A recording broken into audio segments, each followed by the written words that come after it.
Bonjour à tous et bienvenue sur la chaîne.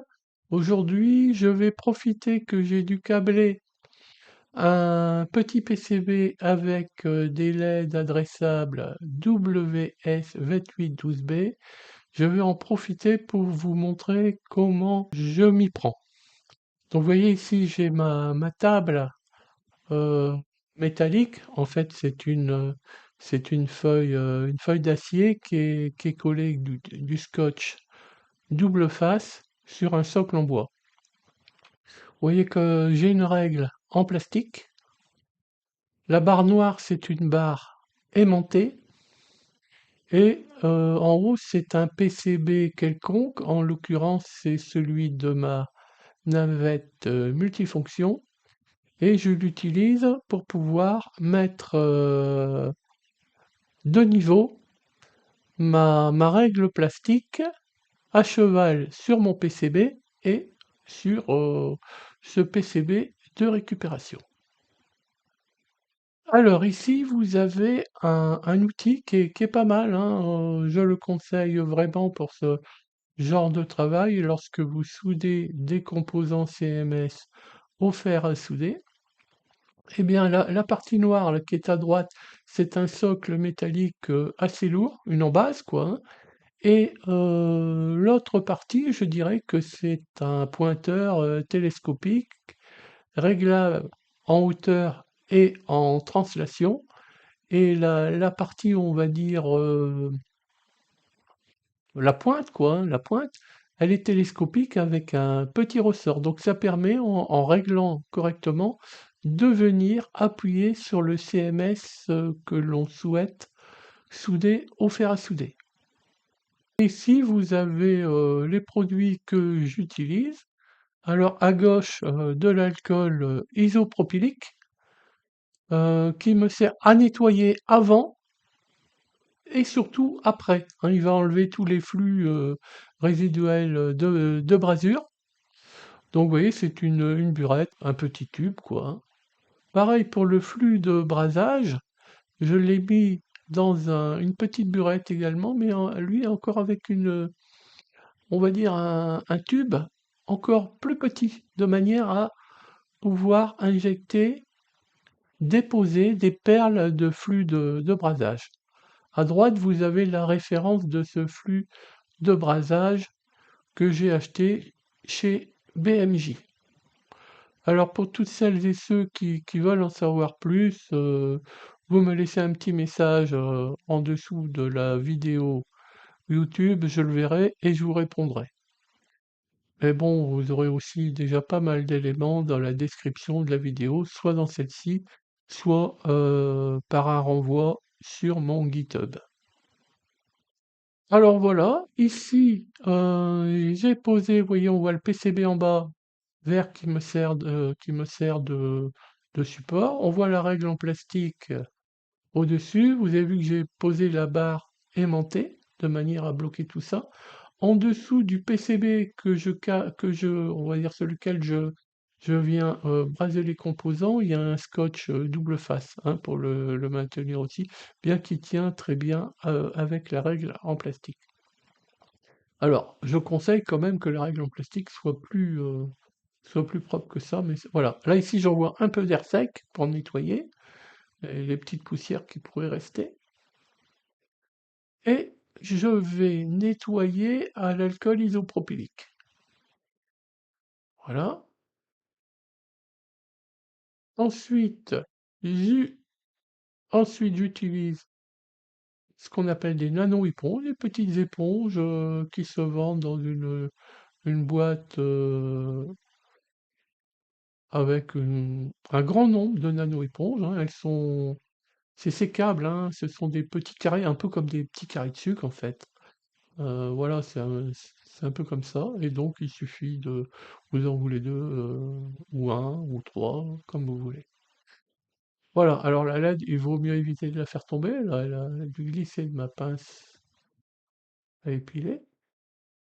Voilà, vous voyez que le but c'est de venir en buter sur la règle en plastique et de bien centrer sur les pads. Moi je regarde les pads et je regarde si elles sont, on va dire, disposées de manière symétrique, heu, sur les pads. Là, je place mon pointeur, l'image est un peu floue. Alors là, on a l'impression parfois que c'est trop sur le bord, mais c'est l'angle de la vidéo, hein, qui fait ça. Voilà. Alors vous avez vu ici, j'utilise un cure-dent. Gros avantage, c'est que, ben, il est pas il est pas aimanté alors que, bah, une pince Bruxelles l'est toujours plus ou moins et parfois il y a de l'attirance entre les contacts et l'outil. Vous voyez, là, une perle. Alors je mets un peu plus parce que j'ai mal dû voir, je pense, hein. Non, une perle, ça suffit, de flux de brasage. Ouais, j'en remets même, j'ai cru que ça avait pas coulé. C'est pas très grave, hein, s'il y en a plus, c'est pas grave. Mais c'est inutile. Vous voyez que mon pad dépasse légèrement. Alors par contre, en fait, ce produit, permet, on va dire, que la soudure, l'étain, dès qu'il est fondu un peu, il est comme, attiré, sur les contacts. Donc, c'est pour ça en fait, c'est quasiment impossible de chauffer le contact, la patte du WS-2812B, elle est trop petite et elle dépasse, trop peu. Donc là, on ne peut pas utiliser la méthode de brasage classique, c'est-à-dire chauffer le pad et la pâte en même temps. Donc là, il y a un effet de capillarité qui se produit et ça marche très très bien. Même si là on a l'impression que la soudure n'est pas très belle. Voilà, et là j'ai montré la pointe qui signifie ground pour le WS12B, de manière à pas les monter dans le mauvais sens. Voilà, vous verrez à la fin que les brasures sont très belles, hein. Elles sont vraiment belles. Voilà. Ouais. Là maintenant on va placer le pointeur. J'appelle ça un pointeur, je sais pas comment on appelle ça. Ah, celui-là va falloir. Non, c'est bon, il appuie. Non, je dois faire un petit réglage. Venir appuyer davantage.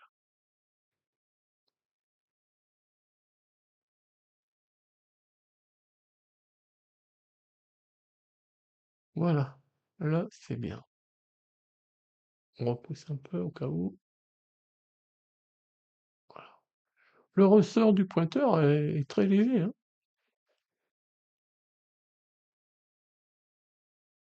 Voilà, là, c'est la bonne quantité.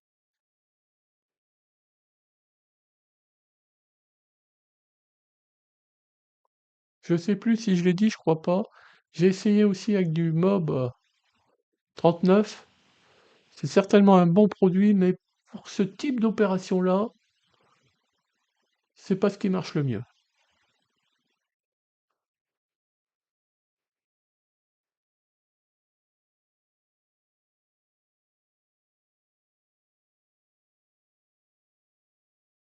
En tout cas,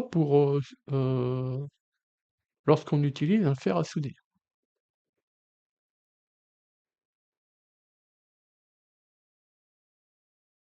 Voilà. Allez, on va régler le pointeur.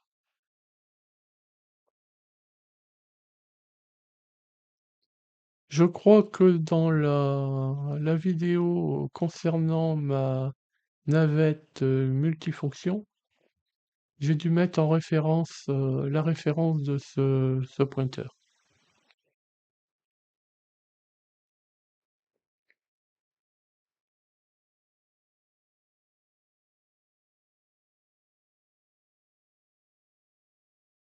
L'étain, je crois que ça doit être du 0,8 mm. Faut pas prendre trop petit.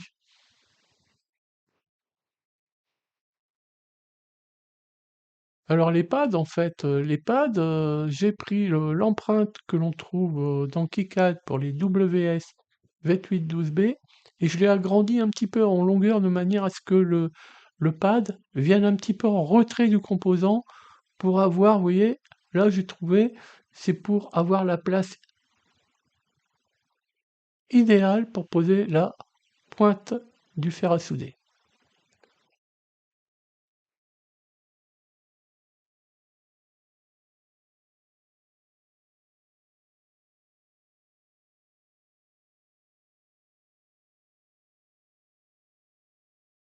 Pas toujours facile à placer ça. En plus, là, vous allez voir, je crois qu'il y a un problème sur cette LED. Je vais me rendre compte, j'arrive pas à bien la mettre en place.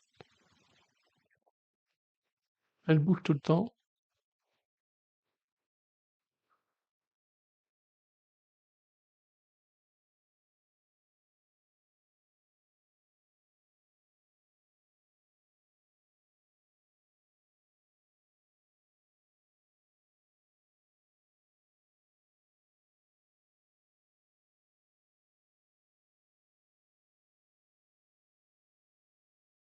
En fait, pourquoi elle bouge tout le temps? Vous voyez, là, je l'enlève. Il y a une petite saloperie qui était collée en dessous, et donc elle basculait dès qu'on appuyait dessus. Là, voilà, là, je l'ai changé. Ça vaut presque rien, hein, ces LED, hein. Bon. Moi, je les achète par centaines, hein.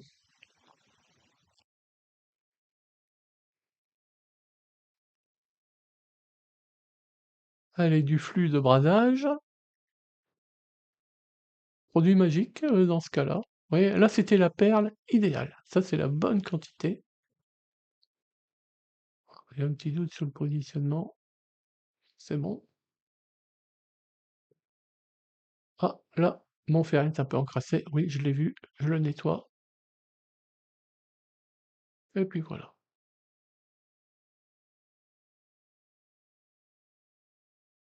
Ouais, la soudure est attirée sur le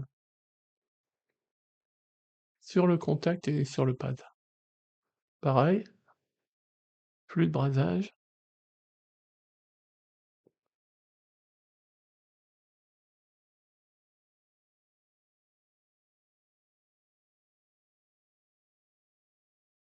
Voilà, on a terminé la première rangée de contacts. Oui, Claude, ça sera mieux si tu enlèves ta barre aimantée, parce que sinon tu vas pas y arriver. Voilà la barre noire. Voilà, je l'enlève. Elle est très lourde, très. Oui, c'est un système qui permet de poser les outils. Voilà, j'ai changé de côté, hein, puisque je dois faire l'autre partie des contacts. Bon là, j'ai simplement utilisé le scotch double face pour l'immobiliser à peu près. Plus besoin de règles, hein, ici maintenant euh, les LED sont fixes.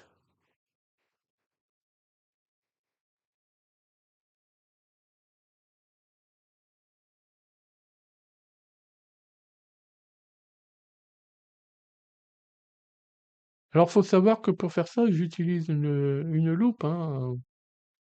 J'ai un système d'éclairage avec on les voit un petit peu là, des LED, voilà, en cercle. Et donc, voilà, donc c'est pas forcément facile de placer la caméra.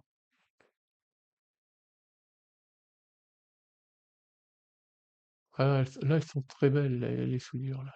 Très très belles. Voilà, impeccable.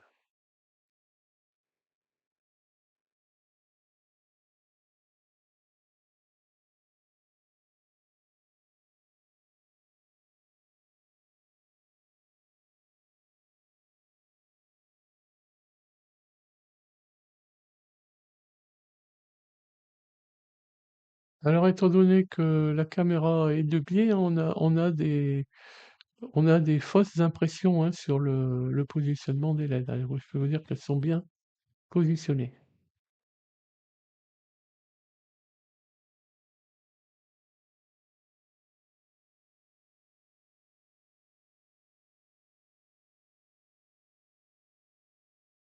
Voilà, c'est terminé. Bon, je vous montre les soudures, mais on les voit pas bien et il faut vraiment regarder ça, lorsqu'on a nettoyé. Allez, un petit peu de nettoyage.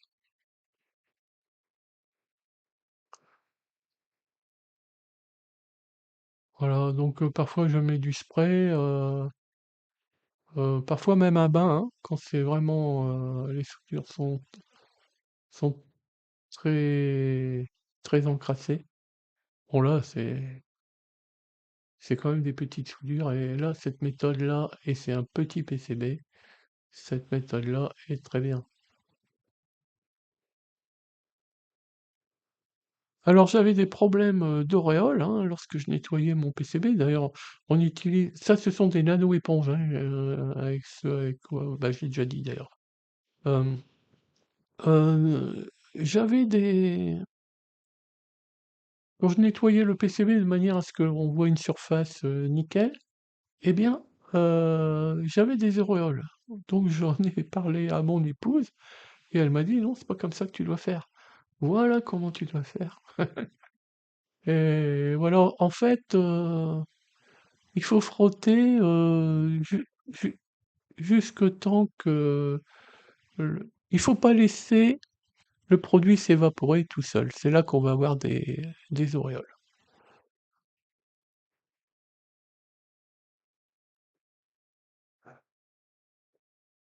Et voilà ce que ça donne. Là, on voit quand même bien que les soudures sont quand même pas mal, hein. Voilà, cette vidéo va se terminer. Je vous dis à bientôt sur d'autres vidéos.